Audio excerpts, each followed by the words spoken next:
What's up, Knuckle Puckers? Today we're going to learn how to make die cut stickers in Adobe Illustrator. So opening up the Illustrator file, I have a file queued up. It is this Mighty Ducks logo, a super dope logo. I obviously didn't make it, so I will leave a link in the description so you can download this artwork and follow along. But this tutorial will work with any artwork, so you don't have to worry about it. We can do it with anything.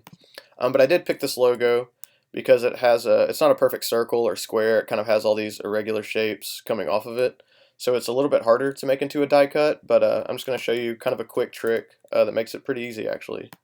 I'm not even going to worry about the artboard. I'm just going to pull it off because we want a white layer on the outside and it's kind of hard to see with the artboard. So now that I have it pulled off, I'm just going to Command C to copy it and then Command Shift V to paste it in place. And those commands are here if you don't know the keyboard commands. So yeah, what I should see now are two exact copies on top of each other. And from here I want to kind of make it all into one shape. So I'm just going to go to Pathfinder and then I'm going to go to Unite. And yeah, that's what we want to see, just a perfect black layer on top of our original artwork. And I know it has like a lot of this noise in it and stuff. That's fine. It really doesn't matter for this tutorial. So yeah, just don't even worry about it. I'm just going to click the white to turn that fill to white. So now we have perfect white layer on top of our original artwork.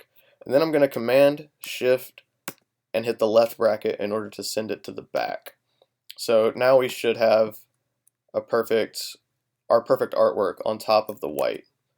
And yeah, now if you see you click, you're always going to click the artwork. So don't freak out. Just hold Command and then click a couple of times, and you're going to see that white fill layer get highlighted. So yeah, that's how we just select the white. When it's in the background, completely covered.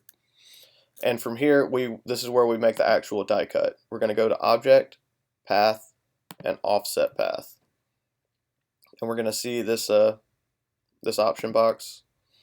And yeah, just hit preview, and now you can adjust the pixel amount for the die cut. Obviously, if you go too big, it kind of loses its effect. So just go to about 50 pixels. I think that looks pretty good. Just depends on what you're making.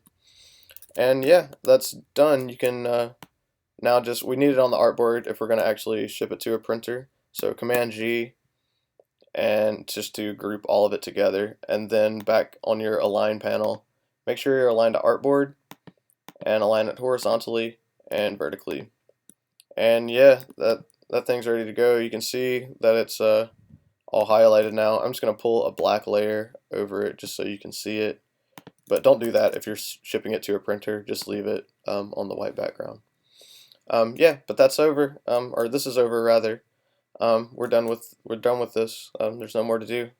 You can just make your own stickers or vinyl decals or something like that. Sell them and make some money. But just don't.